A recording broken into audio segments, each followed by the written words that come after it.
Bueno, el día de hoy, continuando con las actividades de la Expo Neuro 2020, tenemos a la doctora Diana Lorena como invitada. Buenos días, doctora. Hola, ¿qué tal? Buenos días, Ricardo. Bueno, antes de comenzar, voy a leer una semblanza de su trabajo como profesional. La doctora María Diana Lorena Rubio Navarro es ganadora del Premio Docentes Extraordinarios 2020, el National Teacher Prize. También es docente investigadora en Educación Media Superior de asignatura de Ciencias Experimentales de la Dirección General de Educación Tecnológica e Industrial. Estudió en la Centenaria y Benemérita Escuela Normal del Estado de Querétaro la licenciatura en Educación Física. Tiene una maestría en Ciencias y un doctorado en Ciencias Biomédicas en el Instituto de Neurobiología de la UNAM, en el campus Juriquilla. Tiene 18 publicaciones en revistas indexadas, nacionales e internacionales. Tiene 25 congresos nacionales, 16 internacionales y 32 presentaciones en actividades académicas locales. Es directora de proyectos académicos en la Red de Divulgación de Ciencia de Querétaro y asesora de prototipos con participación en ferias de ciencias nacionales e internacionales. Y el día de hoy nos estará hablando de los efectos de la desnutrición perinatal sobre los mecanismos neuronales del sistema gustativo. Buenos días, doctora. Cuando guste comenzar. Muy bien, buenos días. Si me permites compartir pantalla, por favor. Sí.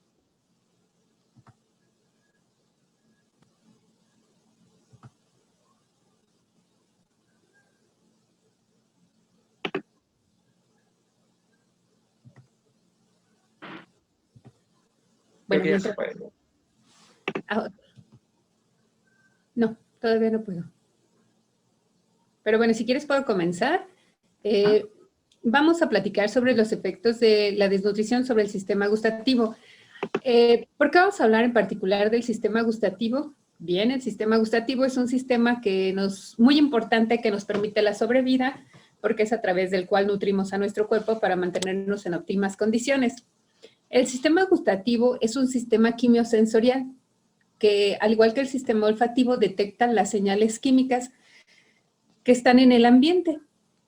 En particular, el sistema gustativo detecta las señales químicas que están contenidas en los alimentos que ingerimos y que llevamos a la boca. El sistema gustativo es un sistema que nos permite identificar los nutrimentos que están en los alimentos, pero también nos permite identificar aquellas sustancias que puedan ser tóxicas y que de alguna manera puedan afectar nuestro organismo. En ese sentido, el sistema gustativo está presente en nosotros, en las especies, desde muy tempranas edades hasta cuando envejecemos. Sin embargo, hay diferencias, cambia durante las distintas etapas. Vamos a identificar también que el sistema gustativo depende de unos receptores. Estos receptores los vamos a conocer y básicamente si sacamos la lengua y observamos al espejo, esto es un poco lo que viéramos si sacamos muchísimo la lengua, ¿no? A donde quiero llamar su atención es que el pequeño detalle de la lengua lo podemos observar aquí, estas pequeñas prominencias que parecen círculos encapsulados. Esos son las papilas circunvaladas. En el ser humano hay entre 5, 7, puede variar, pero en la rata, que es un modelo de estudio, que es en el que yo he trabajado, hay una sola papila gustativa. Hay otro tipo de papilas que son las foliadas, que están en la parte lateral, son las menos estudiadas, obviamente por cuestiones técnicas, y las fungiformes, que están distribuidas en todo el dorso de la lengua. Ahorita las vamos a ver con detalle. Los botones gustativos, que son los receptores que nos permiten identificar los componentes químicos de los alimentos, están sobre estas papilas, en estas estructuras. Sin embargo, se ha observado que también hay receptores gustativos en el paladar blando y en la parte de la faringe. Es decir, pareciera que toda la boca está contenida de botones gustativos. El sistema gustativo comparte información con el sistema olfativo. Es decir, un alimento no lo detectamos solamente con el gusto, también lo detectamos con el olfato, con el sistema somatosensorial, porque si vemos con mayor detalle, estas papilas que están en la parte anterior tienen solamente un botón, comparadas con las que estaban en la parte posterior, que son las circunvaladas, que tienen entre 400 y 500 botones. Antes se pensaba que la parte anterior de la lengua respondía solamente a lo salado, la parte lateral a lo ácido y lo más posterior a lo amargo. Ahora sabemos que no, que cada uno de los receptores que está contenido en todas las papilas tiene receptores a todos los sabores. Adicional a esto, se creía antes que solamente había 4 sabores. Se ha descubierto uno más, que es el umami. El umami, por la palabra japonesa, significa sabrosito.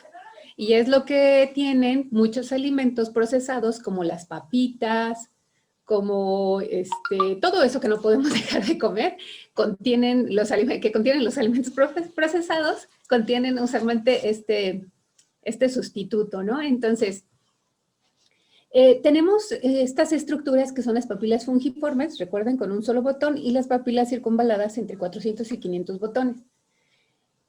Cuando vemos con detalle la lengua, esta es una fotomicrografía del dorso de la lengua, pero con mayor aumento, lo que observamos son estas pequeñas vellosidades. Pero además, si observamos con cuidado, lo que podemos observar es que hay pequeñas, está en un ambiente húmedo, hay pequeñas gotitas de saliva. ¿Por qué es importante la saliva? Nosotros, cuando masticamos, comenzamos a hacer más pequeño el bolo alimenticio, pero además lo combinamos con la saliva, que es lo que permite que llegue la señal química contenida en los alimentos al botón gustativo, que es esta prominencia circular, que es la que veíamos como una pequeña, un pequeño honguito sobre la lengua. Es el botón gustativo, que además lo podemos ver vascularizado.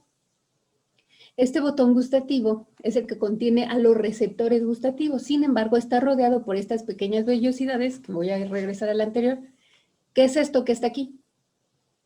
Esto que rodea la papila fungiforme es parte del sistema somatosensorial, que es lo que nos permite que cuando comemos un alimento podamos decir, pues está blando, está duro, está frío, está caliente, ¿de acuerdo? De hecho, cuando el sistema gustativo tiene una característica bien importante, cuando nosotros permitimos que ingerir alguna bebida caliente, por ejemplo, nos quemamos y perdemos un poco la sensibilidad. Pero al paso de unos 8 o menos, en promedio 8 o 10 días, recuperamos la sensibilidad gustativa. Es porque hemos lastimado estas estructuras y al lastimarlas perdemos la sensibilidad. Sin embargo, el sistema gustativo tiene un mecanismo de recambio de células que las renueva y por eso es que a los 8 o 9 días estamos otra vez listos. ¿En qué momento estudiar el sistema gustativo? Durante la gestación, durante la lactancia, pasa la barrera fetoplacentaria, pasa a través de la leche materna, los alimentos que come la madre. ¿Puede el niño identificar qué componentes están en los alimentos de la mamá? Estudiarlo en etapas tempranas, donde el niño tiene una estrecha relación con la mamá y atiende mucho a las expresiones faciales, porque también es una forma de comunicarnos. Vamos a ver también más adelante un modelo que se ha creado para eso. O en etapas donde ellos ya son un poco más independientes y tienen que elegir producto de este aprendizaje que hubo en estas etapas, ellos tienen que elegir. O cuando está adulto. Entonces, si podemos observar, hay muchas muchas etapas en las que podemos evaluar el sistema gustativo, porque cada una de estas etapas tiene sus características particulares. ¿Cómo empezaron los estudios del sistema gustativo? Los estudios del sistema gustativo iniciaron con los reflejos gustofaciales, y esto fue por ahí de 1970 y algo.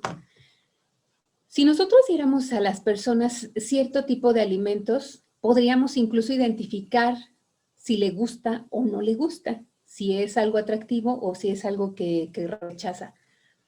Las imágenes de arriba podemos observar una cara tranquila, apertura de ojos, la lengua, comparada con las imágenes que están abajo. En las imágenes que están abajo, si observamos, hay un ceño fruncido, los ojos están cerrados, en este caso la boca está abierta, acá también la tenemos abierta, pero aquí la tenemos con una contracción muscular bastante intensa. Incluso si estas imágenes tuvieran movimiento, vas a ver que habría movimiento y retracción de la cabeza, a veces movimiento de las extremidades. Entonces podríamos nosotros inferir por nuestra experiencia y por lo que aprendemos socialmente que los alimentos que están en la parte de arriba, que probaron las personas de la parte de arriba, son alimentos dulces comparado con los alimentos que tienen en la parte de abajo.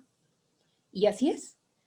Tenemos por aquí helados, por aquí tenemos limón, algo amargo y seguramente esto es una medicina.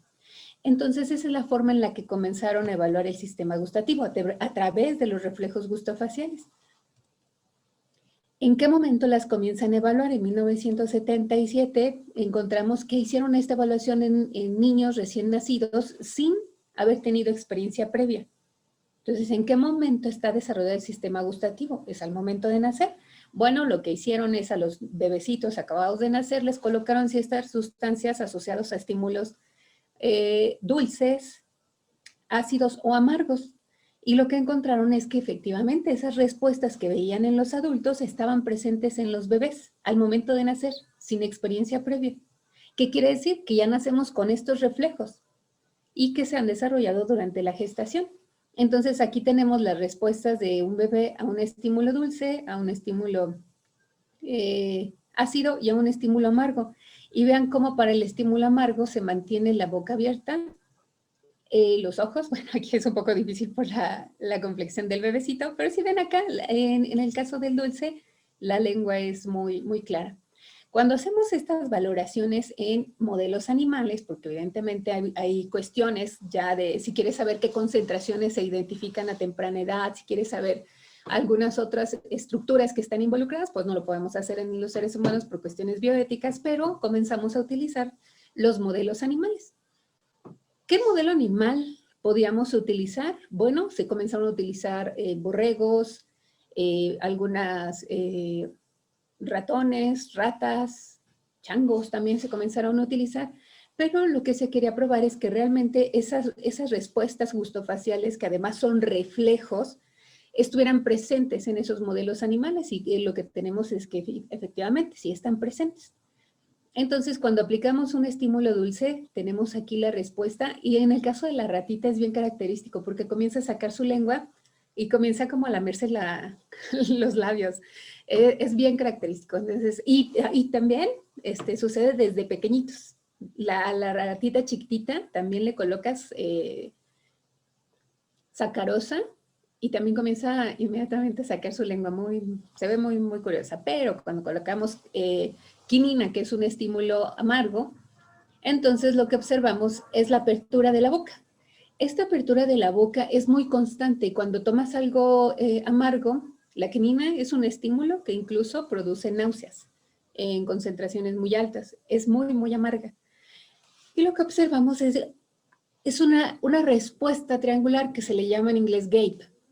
Esta respuesta es bien característica en las ratas, en los changos y en los humanos, desde el nacimiento hasta en las personas adultas. Y es esta pequeña respuesta que parece triangular. Así se caracteriza los reflejos gustofaciales. La pregunta es, ok, ¿están presentes los reflejos gustofaciales al momento de nacer? Tenemos modelos que simulen estos reflejos y que además están generando la misma respuesta. ¿Cuáles son los mecanismos neuronales que subyacen estas respuestas?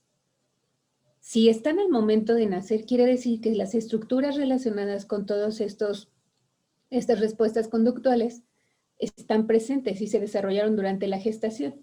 Y fue así como comenzaron a hacer valoraciones durante la gestación, sobre todo en ovejas, porque al hacerlo en rata es muy complicado, porque es muy pequeña la especie, pero en ovejas lo comenzaron a hacer.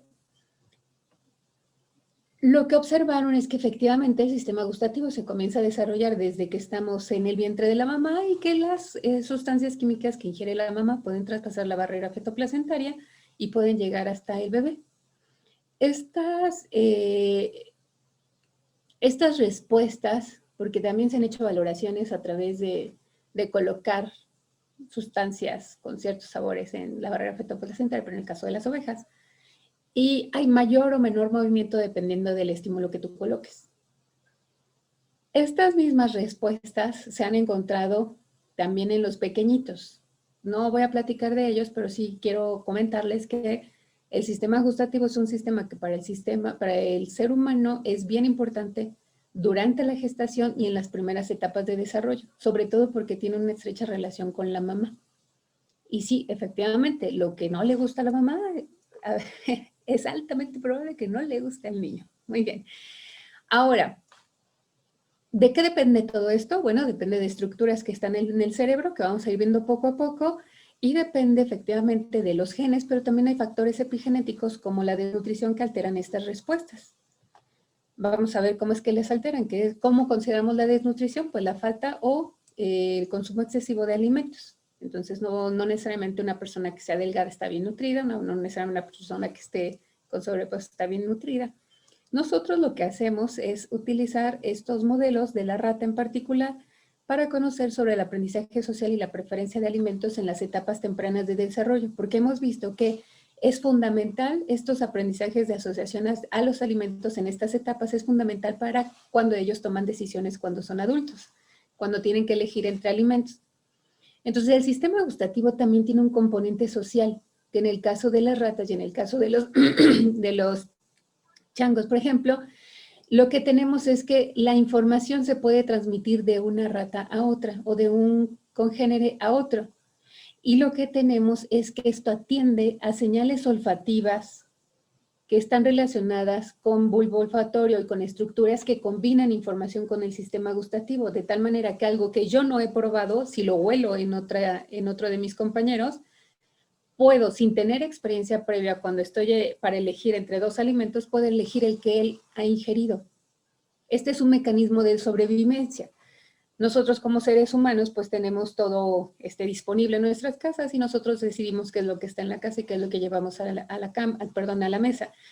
Sin embargo, cuando tienes una rata en un sistema abierto, una rata silvestre, ella no puede equivocarse, porque además la rata no tiene la capacidad de deglutir. Ella si ingiere algo que va a hacerle daño, lo más probable es que muera. No tiene la capacidad gástrica para vomitar como la tenemos nosotros. Entonces, lo que tenemos es que ellos tienen un sistema gustativo bastante refinado y está asociado a la experiencia de su comunidad. Si su comunidad llega con un olor y yo lo huelo en él, lo más probable es que yo vaya a ese olor y diga, bueno, él está bien, yo como el alimento. Y no comería algún otro alimento, aunque estuviera en disponibilidad. ¿Qué es lo que tenemos de desnutrición en México? ¿Por qué es importante estudiar el sistema gustativo? ¿Por qué es importante estudiar la desnutrición? Hemos visto que la desnutrición en México, en los seres humanos, tiene efectos negativos en cuanto a la talla, peso corporal, peso cerebral y también a los reflejos gustofaciales. Algunos experimentos ya se han realizado, pero los efectos a mediano y largo plazo sobre el sistema gustativo se desconocían. Algunos de los efectos todavía se desconocen en algunas estructuras, es muy complejo estudiar el sistema gustativo, pero en los modelos animales se han identificado alteraciones en estructuras periféricas del sistema gustativo. Alteraciones en los patrones de la activación neuronal de los núcleos involucrados, pero también la conducta de transferencia de información de preferencia por un alimento también está alterada en un animal desnutrido. Y esta comunicación se altera, pero también tenemos alterados todas las estructuras y las conductas que están relacionadas con la toma de decisiones para elegir un macronutrimento. Entonces, en ese sentido, lo que les voy a presentar hoy es el impacto a largo plazo de la desnutrición perinatal en la conducta y en estructuras del sistema gustativo. ¿Qué es lo que hacemos? Tenemos un modelo de desnutrición prenatal en el cual restringimos de alimento en diferente porcentaje durante la gestación. Al momento de nacer, para continuar con la desnutrición, lo que hacemos es en un par de mamás, las colocamos en pares y a un par de ellas le ligamos los ductos galactóforos para que no provea de alimento a las ratas, pero sí provea de los cuidados maternos. Después de eso, les voy a presentar los resultados que tenemos de evaluación en diferentes edades, en diferentes modelos. Uno, al que se le aplica el estímulo gustativo al momento de nacer y observamos los reflejos. Otro, en el que ponemos alimentos enriquecidos con carbohidratos, proteínas o grasas y vemos cuál elige la rata. Esa rata, recuerden que fue desnutrida durante el periodo perinatal. Y también voy a presentarles resultados sobre la comunicación, la transferencia social de preferencia por un alimento. ¿En qué consiste? Tenemos una ratita que ingiere cierto tipo de alimento, es la ratita número 1, la ponemos a interactuar con una rata número 2, ellos tienen comunicación social a través del olor, de los contactos de la nariz, pero también a través de otros tipos de contactos, no son los que nosotros evaluamos, pero a través de otros contactos. A nosotros lo que nos interesaba era básicamente la interacción a través de olfatear, no solamente la nariz, porque es la que contiene el CO2 asociado a los estímulos químicos que él ha probado, También olfatean el área anogenital, entre otras. Esta rata número 2, que no ha tenido experiencia con este alimento, que es el café, se pone en otro momento, puede ser un día, 20 días, 30 días después, y se pone ante 2 estímulos. Ella, la número 2, si identificó bien la información que le pasó la ratita número 1, va a elegir siempre el alimento que la ratita número 1 haya probado. Y muy pocas ocasiones viene a oler el estímulo diferente, pero no lo ingiere. Entonces vamos a ver qué efecto tiene la desnutrición sobre estos paradigmas. Muy bien. ¿Qué es lo que tenemos? Primero, ¿qué es lo que le pasa? ¿Qué es lo que pasa con la lengua? Cuando haces una valoración sobre la lengua, lo que puedes medir diferentes parámetros. En este caso, nosotros morfológicamente lo que analizamos fue, en la lengua hay una característica muy particular en el que la parte anterior tiene una dimensión y se diferencia de la prominencia media de la parte posterior. Entonces nosotros lo que evaluamos es el área total de la lengua. Vamos a ver si se modifica la lengua producto de la desnutrición. El largo de la parte anterior, que es de la prominencia media, que es esta pequeña estructura señalada con una U, de la prominencia media a la punta de la lengua, en la parte media, y de la prominencia media hacia la papila circunvalada. Recuerden que en la rata solamente hay uno, que está aquí señalada como un círculo, un óvalo, perdón. Esa papila se secciona y lo que obtenemos es una imagen como esta. Esta imagen lo que nos da es otra estructura que podemos analizar también morfológicamente. Entonces tenemos el alto, el diámetro mayor y el área superior, que es esta zona que está aquí.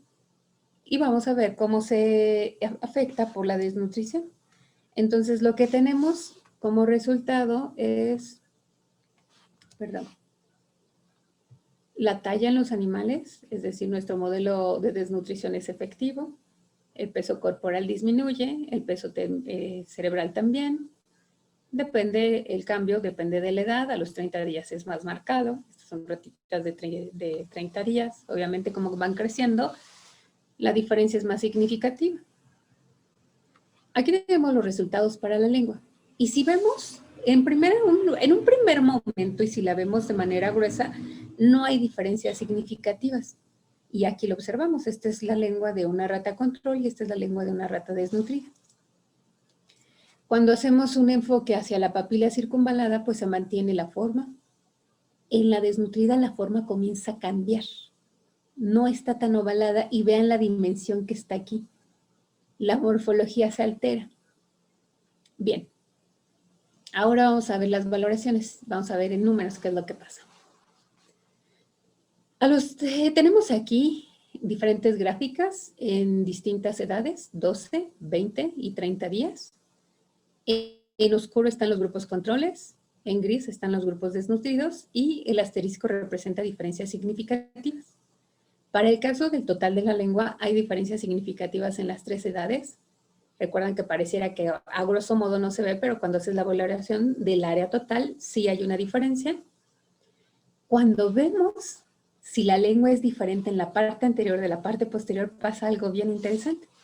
A la edad de 12 días, la lengua es más pequeñita, desnutrida, pero recupera en tamaño a la edad de 20 y a la edad de 30. Sin embargo, en el caso de la parte posterior, donde está la papila circunvalada, no hay diferencias ni a los 12 ni a los 20, pero a los 30 sí.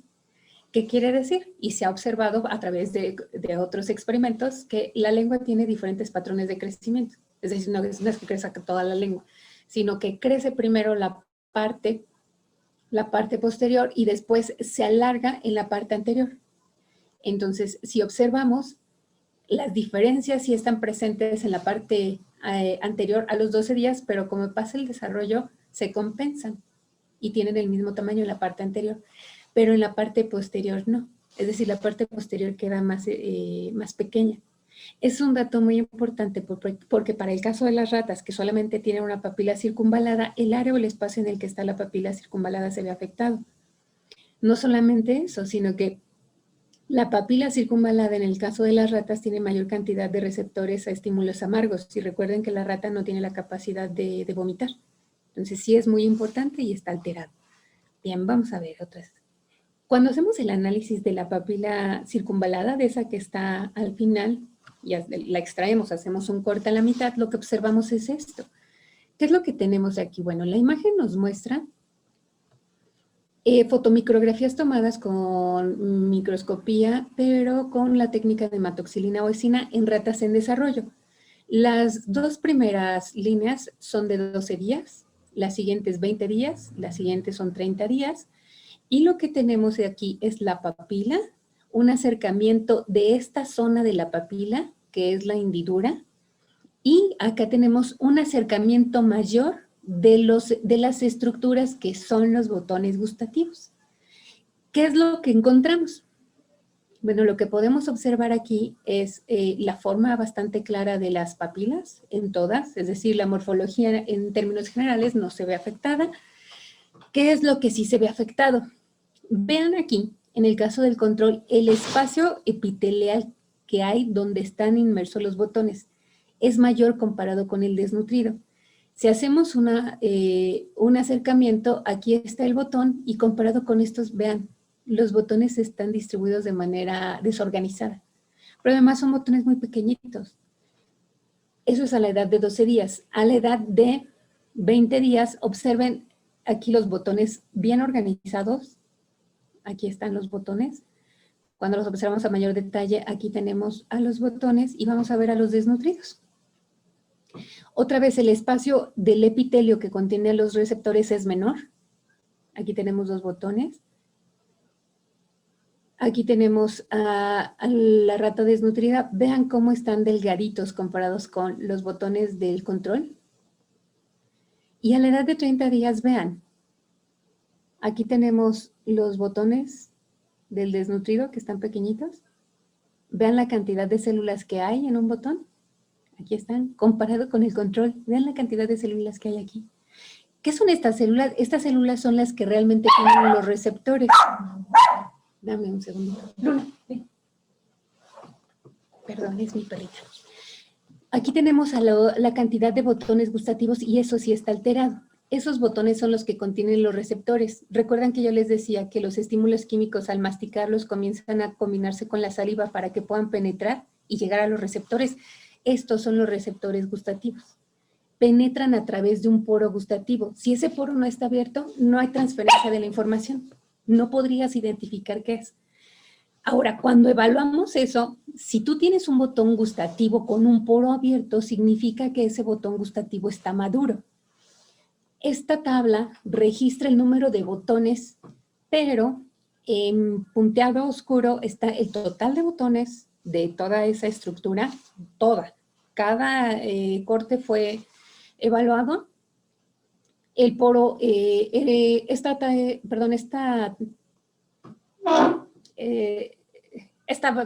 columna nos habla sobre poro abierto y esta sobre poro cerrado.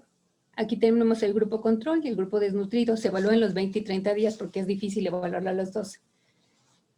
¿Y qué es lo que tenemos? En el grupo control, vean que esta barra es más pequeña. Eso es lo que esperas, que la mayor parte de los botones esté abierto y que tengas muy poquitos botones cerrados para la edad de 20 días. Ocurre lo mismo y en menor medida para la edad de 30, es decir, ya casi todos están abiertos. ¿Qué es lo que pasa en las desnutridas? Tienen poros que están cerrados aún en los 30 días. Es decir, la disponibilidad que hay de estímulos químicos para el sistema gustativo está alterado desde este momento porque pues, no hay botones, entonces no se están activando las zonas que responden a esos estímulos. Muy bien, por otra parte, cuando hacemos la valoración ya de qué es lo que está pasando allá arriba, allá adentro, porque estábamos ahora solo les he mostrado resultados de la parte periférica. Esta imagen la tomo para ilustrarles que esto es lo que hemos evaluado hasta el momento, bueno, es lo que les he mostrado, pero esta información viaja a través de diferentes nervios hacia el sistema gustativo, hacia el sistema nervioso central. El primer relevo del sistema nervioso central es el núcleo del tracto solitario, que se encuentra en el tallo cerebral.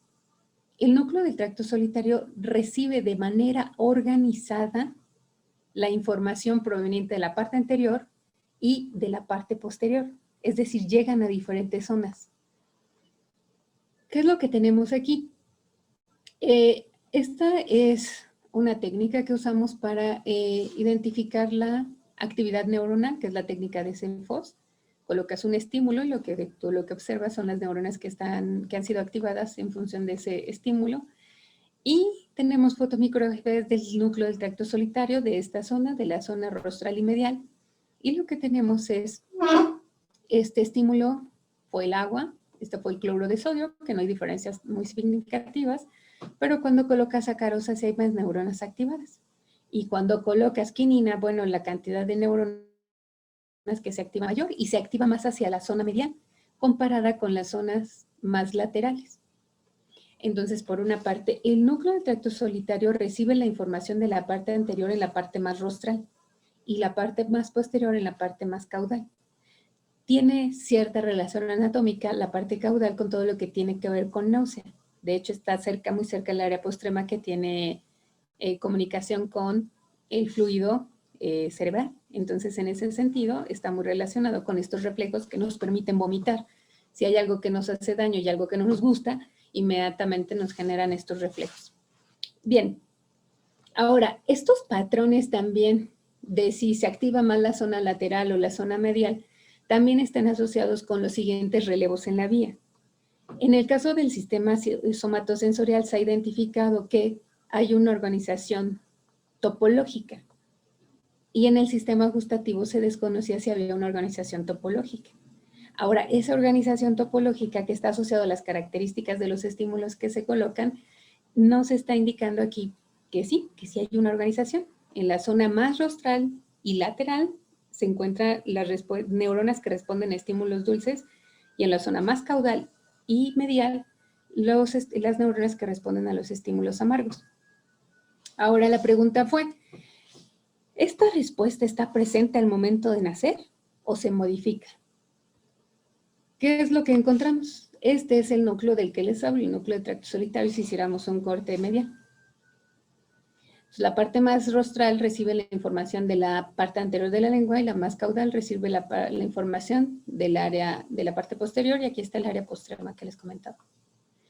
Entonces, aquí tenemos diferentes niveles, se hicieron cortes en la parte más rostral, medial y caudal del núcleo del tracto solitario. Como referencia tenemos al área postrema, aquí lo tenemos. Estas son las zonas en las que se hizo el análisis. El conteo del número de neuronas inmunoreactivas a CEFOS y lo que tenemos acá son diferentes estímulos que se aplican.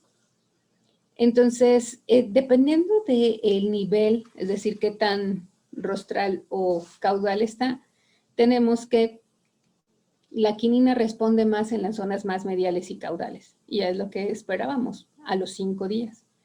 A la edad de 15 días, vean que hay una zona de transición que está justo entre el nivel 2. ¿Qué es lo que quiere decir? Que las neuronas se están ajustando. Para la rata, el periodo de 15 días, la edad de 15 días es una edad de transición, porque deja de tomar leche, bueno, no deja de tomar leche.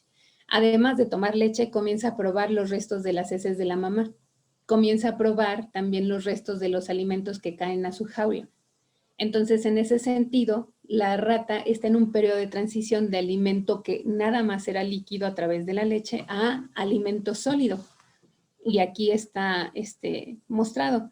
Tenemos también acá, para la edad de 25 días, estos son 5 días, 15 días y 25 días.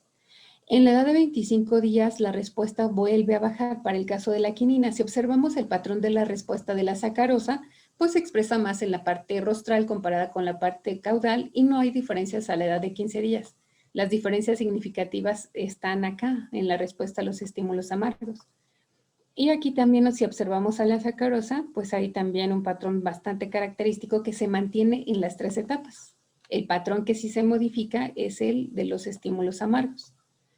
Entonces, cuando observamos el cloro de sodio y el agua, bueno, la respuesta es casi la misma y además muy baja comparada con los otros dos, porque ya veíamos en las estructuras que además la respuesta de las neuronas es menor. Ahora, ¿qué pasa con la zona medial y con la zona lateral? Recuerden que era otra zona de estructuras, a ver si las neuronas se expresan más en la zona medial o en la zona lateral. Tenemos los mismos estímulos, las mismas edades, y lo que tenemos, vamos a seguir a la quinina. La quinina en la parte medial, hay más expresión a los 5 días. En la edad de 15 días aumenta la cantidad de expresión comparada con las otras, y aquí tenemos una respuesta que además se mantiene en la zona intermedia. Y para la edad de 25 días, la quinina también hay una mayor respuesta en la parte medial, que es lo que se esperaba.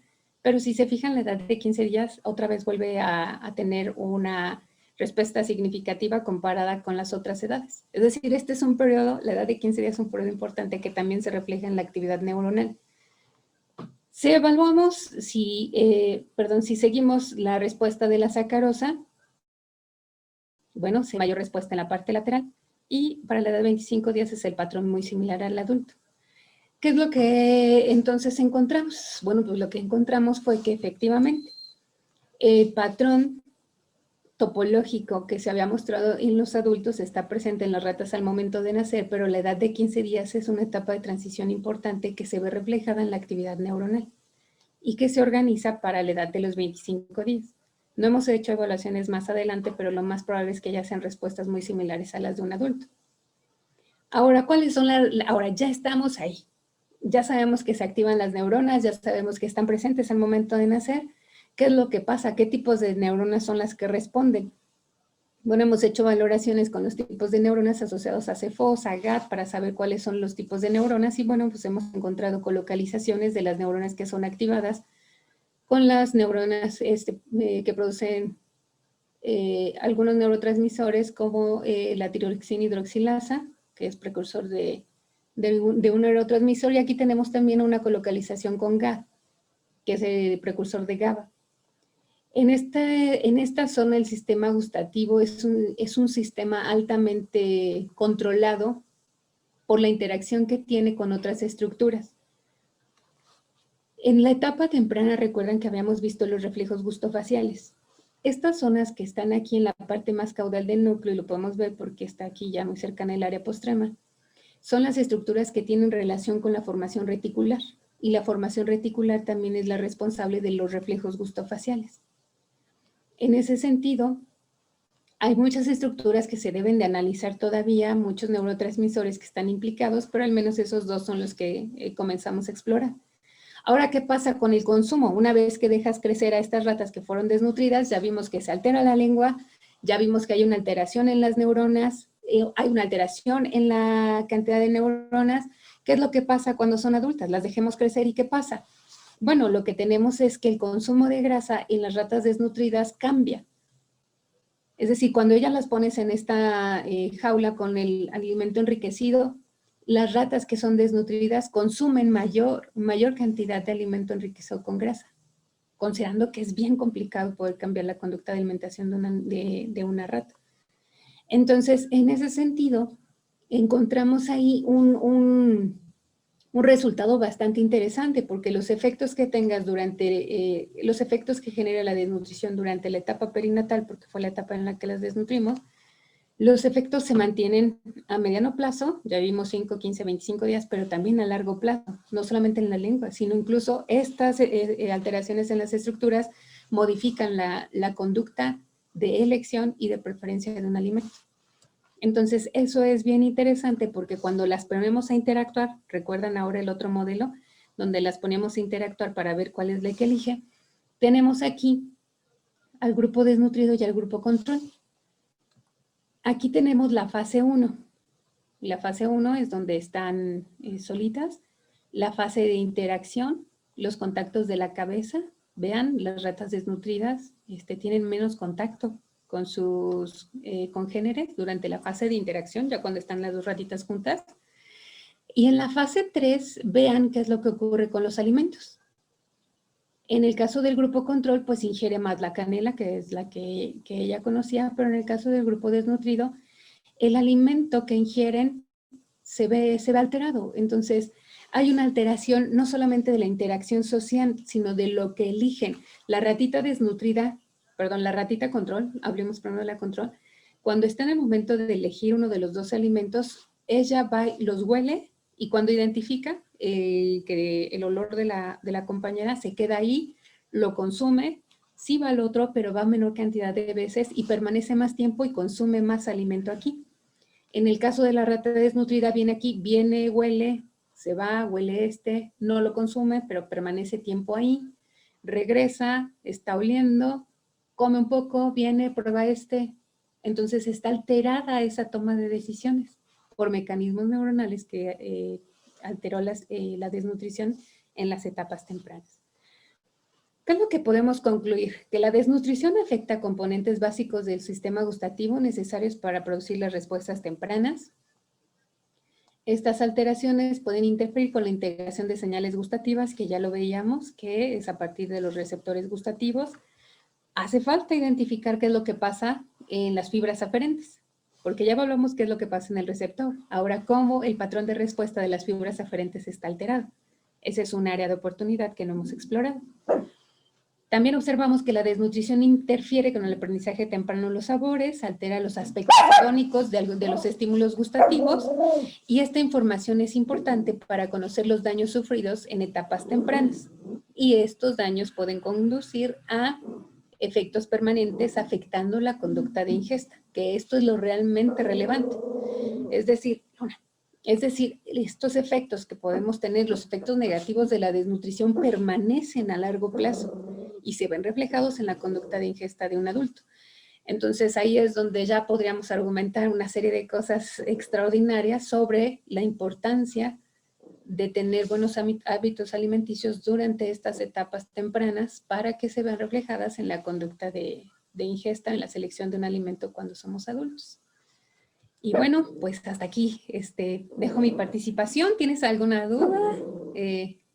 Estoy a tu disposición. Bueno, es muy interesante todo esto que comentas. Solo quería preguntar si todos estos resultados que tú mencionas son aplicables, por ejemplo, en los adultos. ¿Podríamos decir que esto es algo similar a lo que sucede en los humanos? Es muy difícil poder traspolar un resultado de un modelo animal a un humano. Pero, ¿qué es lo que sí te puedo decir? Hay otros grupos de trabajo que sí han hecho valoraciones en el humano. Es bien complicado, porque además son muestras mucho más grandes y ya sabes, no permanecen en los estudios. El efecto de la cultura, como lo mostraba en las primeras imágenes, pues no lo puedes controlar. Hay muchas variables que no puedes controlar. ¿Qué es lo que sí te puedo decir que ocurre? Hicieron una valoración en la que dieron durante el último trimestre de gestación, que es el trimestre donde se desarrolla de manera muy acelerada el sistema gustativo, a las madres gestantes les dieron a tomar jugo de zanahoria durante el último trimestre diario. Y ya sabes, la llamada, ¿no? ¿Ya tomó su jugo? No lo ha dejado de tomar. Y ya sabes, todas las que sacaron del estudio, ¿no? Después de eso, continuaron la valoración. Algunas durante el periodo de lactancia, una vez que nace el bebé, el periodo de lactancia ya no les dieron jugo. A otro grupo les siguieron dando jugo de naranja y un grupo que tomó agua durante los dos periodos, ¿no? Y cuando al niño lo ablactan, el primer alimento que le dan es una papilla con jugo de zanahoria, que fue el estímulo que estuvieron tomando las mamás, o la papilla, pero con agua. Entonces evalúan cuál es la respuesta gustofacial del bebé, porque ya sabemos que eso se puede evaluar. Evaluamos, evaluaron, yo no, evaluaron también cuál es la percepción que tiene la mamá de ella cree que le gusta o no le gusta, porque pues ya sabes, hay una comunicación ahí interesante entre las mamás, y evaluaron la cantidad de alimento que consumieron. ¿Y cuál crees que consumieron más? Los niños que la mamá tomó jugo de zanahoria durante las dos etapas son los que ingieren más la papilla con sabor de zanahoria. ¿Esto qué quiere decir? Estos resultados nos muestran que efectivamente lo que se está, de alguna manera, los estímulos a los que está expuesto el bebé durante la gestación y durante la lactancia son bien importantes para la respuesta del bebé. en las primeras etapas de la vida. Entonces, sí hay algunos experimentos que ya han mostrado que esto es similar.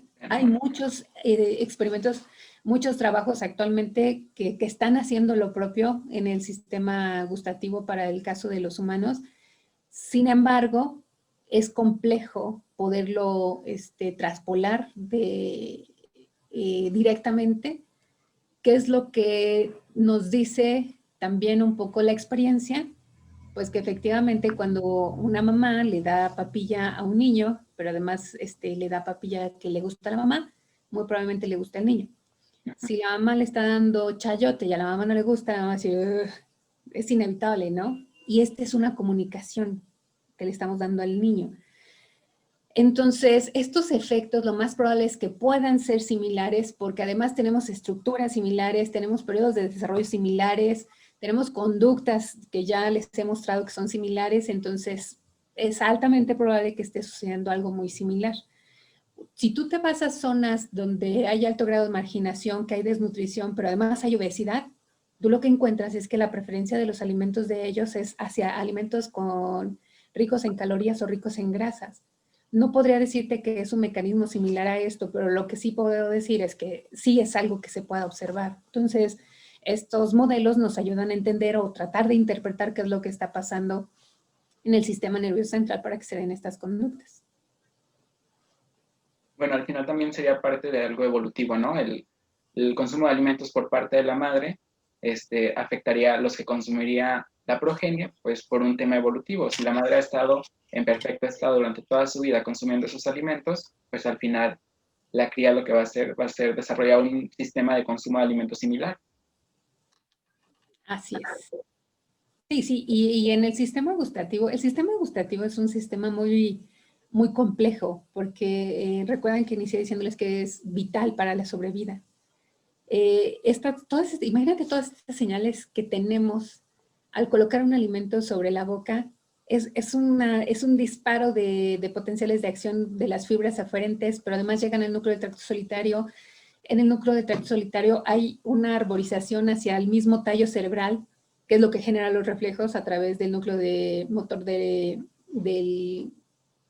motor facial, el hipogloso para el movimiento de la lengua, pero además lleva información descendente y ascendente. Y además, ascendentemente también deja colaterales, ¿no? Entonces, eso es bien complejo. Poder aislarlo y estudiarlo es muy complejo. Sin embargo, para mí es muy padre tratar de analizarlo y tratar de ir desmembrando un poco cuáles son las cuestiones que implica cada uno de los estímulos sobre el sistema gustativo. Si hablamos de evolución, puedes observar también que la lengua y los receptores contenidos en diferentes estructuras es maravillosa. En el caso de los peces, algunos tiburones pues tienen los receptores sobre todo su cuerpo. Estos receptores químicos no tienen tanto la función como la tienen para nosotros, que están ubicados completamente en la lengua. En el caso de algunos reptiles, pues ya ves que la lengua tiene otro tipo de sensores también. En el caso de nosotros, que tiene incluido los receptores del sistema somatosensorial. Entonces, hay evaluaciones en el núcleo del tracto solitario donde hicieron electrofisiología asociado a olores y dijeron, no va a haber respuesta. No, claro que hubo respuesta. Es decir, el núcleo del tracto solitario también identifica los olores. Entonces, pensar en que la conducta del alimento hacia el alimento que tenemos o la preferencia que tenemos por un alimento, pensar que simplemente decir no quiero, es muy complejo. Porque ha involucrado una serie de mecanismos neuronales ahí muy interesantes y desde el aspecto evolutivo, bueno, tema ahí muy, muy interesante abordar porque está esta teoría que dice que, bueno, antes no había disponibilidad de alimentos, ahora tenemos alta disponibilidad de alimentos. Entonces yo lo que diría ahora, bueno, pues entonces no se confíen tanto del sistema gustativo ya, ¿no? Antes confiábamos muchísimo en él, pues porque no había que comer y había que comer bastante y almacenarlo, ¿no? Ahora no lo confiemos tanto, ¿no? Ahora tenemos que hacer más consciente todo este proceso de alimentación. Tenemos que hacer mucho más consciente esa parte de alimentarnos y de darle todos estos estímulos químicos, porque ahora yo lo que noto es que ingerimos alimentos o salados o dulces. o ricos o feos, cuando en realidad cada alimento tiene una impresionante cantidad de componentes químicos que generan respuestas integradas. Pero si a un alimento le ponemos mucha sal o si a un alimento le ponemos mucha azúcar, pues ya estamos como ocultando el valor real de los alimentos. Entonces yo ahora mismo diría, no confiemos tanto en eso que nos gusta y no nos dejemos llevar tanto por eso que nos gusta, ¿no? Para tratar de ser más conscientes de estas respuestas que tenemos. Y por supuesto, el tema evolutivo es un tema también apasionante desde el punto de vista del sistema gustativo. Muchísimas gracias, doctora Lorena. Un placer haberla tenido con esta importante ponencia. Agradecemos su apoyo. Cualquier duda, ahí nos deja su correo, ¿verdad? Correcto, ahí están mis datos. El primero es mi contacto del Facebook y ahí tienes mi correo. Entonces, yo estoy muy agradecida con la invitación y les deseo mucho éxito en esta jornada de ciencia para ustedes. Muchísimas gracias.